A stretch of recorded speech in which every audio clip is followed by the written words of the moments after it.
V roku 1967, 4 roky pred svojou smrťou, vydal skladbu What a Wonderful World, ktorá sa stala najpredávanejšou skladbou jeho dlhej a preslavnej kariéry. A hoci bol Armstrong známy ako jeden z priekopníkov jazzu v štýle Dixieland, nebol žiadnym cudzincom v popových rebríčkoch. Pieseň len znásobila jeho úspech a tohto jazzového skladateľa vystrelila v hitparádach. Dnes si povieme zaujímavosti o Louisovi Armstrongovi.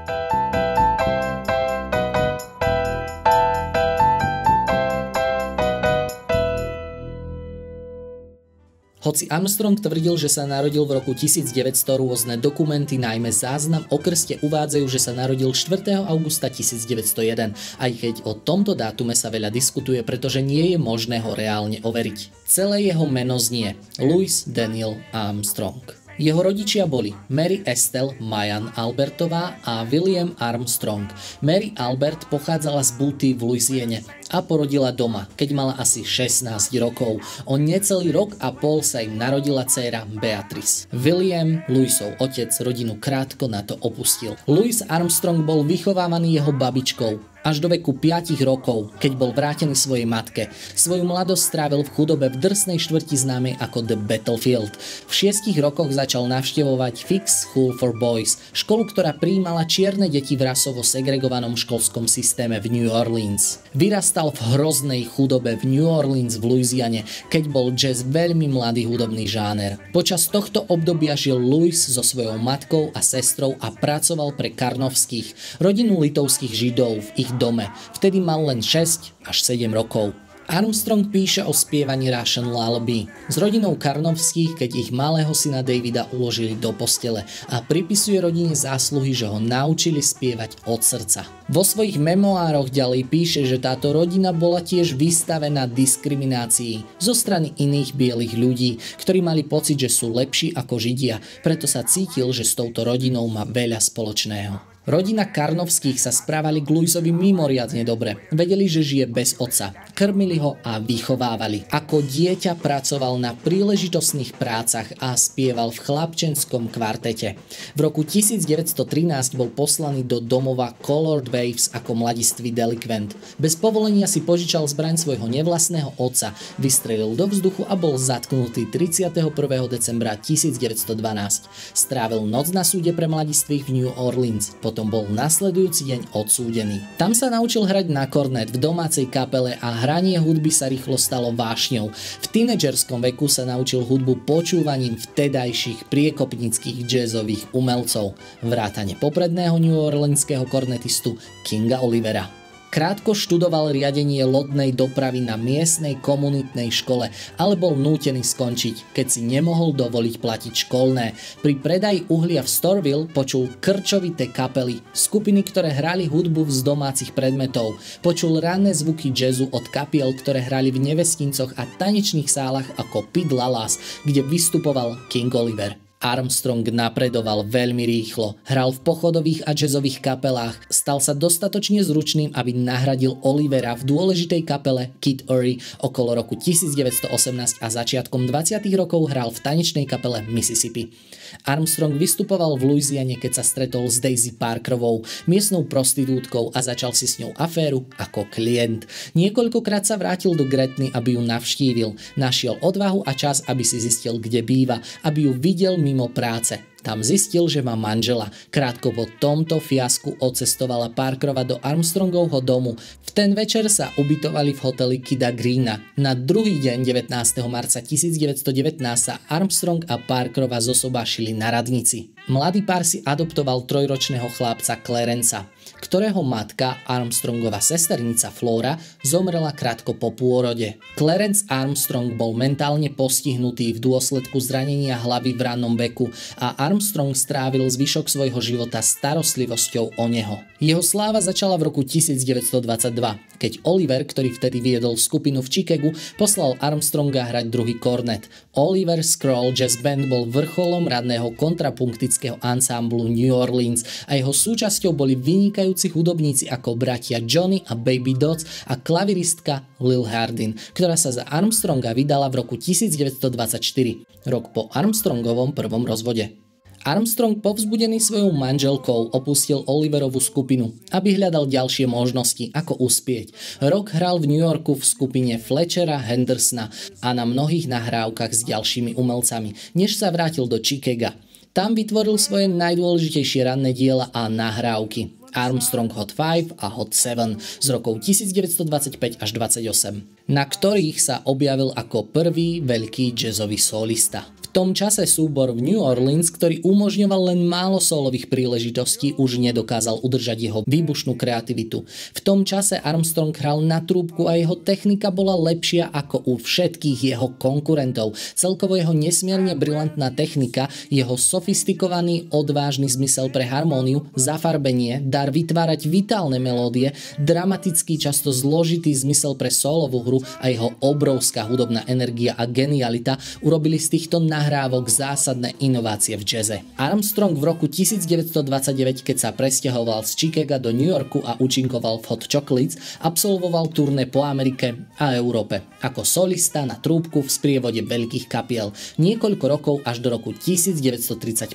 Približne v tomto období mal zásadný vplyv v jazze a posunul ťažisko hudby od kolektívnej improvizácie k solovému vystúpeniu. Počas tejto doby opustil pôvodný materiál z predchádzajúcich rokov, často založený na blues, a vytvoril pozoruhodne dobrý výber populárnych piesní od takých známych skladateľov ako Hugh Carmichael, Irving Berlin a Duke Ellington. S jeho novým repertoárom prišiel aj nový zjednodušený štýl. Vytvoril na tieto piesne melodické parafrázy a variácie, ako aj improvizácie založené na zmene akordov. Jeho krásny tón a talent štrukturovať bravúrne sóla s brilantne vysokými tónmi viedli k takým majstrovským dielam ako That's My Home, Buddy and Soul a Stardust. Bol jedným z vynálezcov alebo populátorov staccatového spevu. Začal na väčšine svojich nahrávok spievať texty, varioval melódie alebo zdobil staccatovými frázami, takzvanými gravel voice. Do konca Armstrongovho života sa jeho vplyv spievania a hrania na nástroji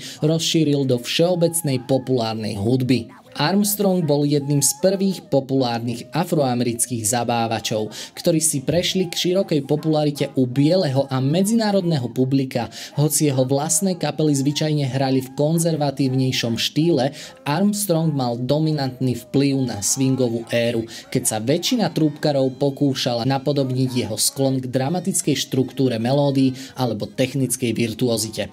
Predovšetkým jeho hra na trúbku v štýle swingu ovplyvnila prakticky všetkých hráčov jazzu, ktorí ho nasledovali, a swing a rytmická vláčnosť jeho vokálneho štýlu boli dôležitými vplyvmi na spevákov od Billie Holiday až po Binga Crosbyho. Vo väčšine Armstrongových filmových, rozhlasových a televíznych vystúpeniach bol prezentovaný ako dobre naladený zabávač. Vzácnu dramatickú úlohu stvárnil vo filme New Orleans, v ktorej účinkoval aj v Dixielandovej kapele.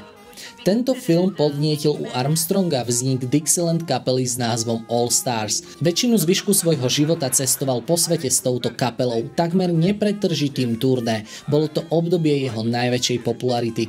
Produkoval hitové nahrávky ako Mac the Knife a Hello Dolly a vynikajúce albumy ako sú jeho pocty W.C. Handy a Fats Waller. V posledných rokoch jeho života ho v kariére obmedzil zdravotný stav, no ako spevák pokračoval. Jeho posledné filmové vystúpenie bolo v Hello Dolly v 1969. Napriek odporúčaniu svojho lekára hral Armstrong v marci 1971 dvojtýždňové aranžmá v Empire Room Waldorf Astoria. Na jej konci bol hospitalizovaný na infarkt. V máji ho prepustili z nemocnice, ale on rýchlo pokračoval v nácviku hry na trúbku pre nové aranžmá. Armstrong stále dúfal, že sa vráti ku koncertovaniu. Zomrel o 2 mesiace na infarkt v spánku 6. júla 1971. V čase svojej smrti býval v Coron, Queens, New York City. Pochovali ho na cintoríne Flushing v Queense v New Yorku. Armstrong mal za celý svoj život celkovo 4 manželky, ale nemal žiadnych potomkov. Trúbka je tvrdá na perách a Armstrong väčšinu svojho života trpel poškodením pier. Bolo to kvôli jeho agresívnemu štýlu hry a uprednostňovaním úzkých náustkov, ktoré by ľahšie zostali na mieste, no ktoré sa mali tendenciu zarývať do vnútornej pery. Počas svojho európskeho turné v 30. rokoch minulého storočia utrpel vred tak silný, že musel na rok úplne prestať prestať hrať. Nakoniec začal používať masti a krémy na pery a tiež si odrezal tkanivo žiletkou. Armstrong bol veľkú časť svojho života ťažkým fajčiarom marihuany a v roku 1930 strávil 9 dní vo väzení po tom, čo bol zatknutý pred klubom za prechovávanie drog. Opísal marihuanu ako 1000-krát lepšiu ako whisky. Louis Armstrong mal aj svoj vlastný bejzbalový tím Rage D9. Armstrong bol jedným z prvých umelcov, ktorí používali nahrávky svojich vystúpení na zlepšenie svojho koncertovania. Armstrong bol vášnivým audiofilom, mal veľkú zbierku nahrávok vrátane kotúčových pások, ktoré si počas svojej neskoršej kariéry bral na cesty v kufri. Rád počúval vlastné nahrávky a hudobne porovnával svoje výkony. V nahrávacom štúdiu OK Records, keď noty údajne spadli na zem a hudba začala skôr ako mohol zobrať noty, Armstrong jednoducho začal spievať nezmyselné slabiky, zatiaľ čo prezident nahrávacej spoločnosti, ktorý bol na sedení, mu stále hovoril, aby pokračoval. Armstrong to urobil, pretože si myslel, že skladba bude vyradená. Nestalo sa tak a bola to verzia, ktorá bola vylisovaná, predaná a stala sa nečakaným hitom. V 50. rokoch minulého storočia bol národnou hudobnou ikonou. Pravidelne sa objavoval v rozhlasovom a televíznom vysielaní a vo filmoch.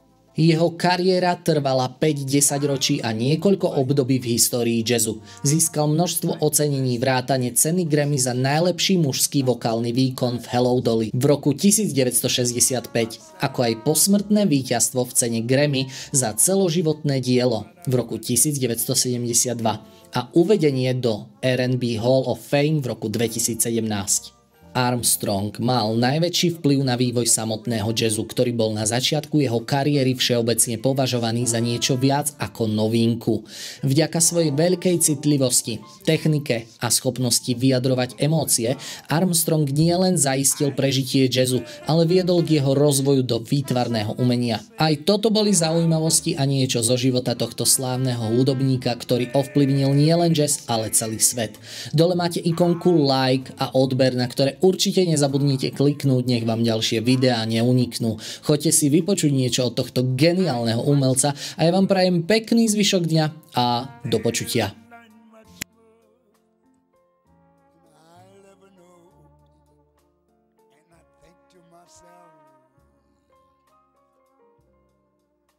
What a wonderful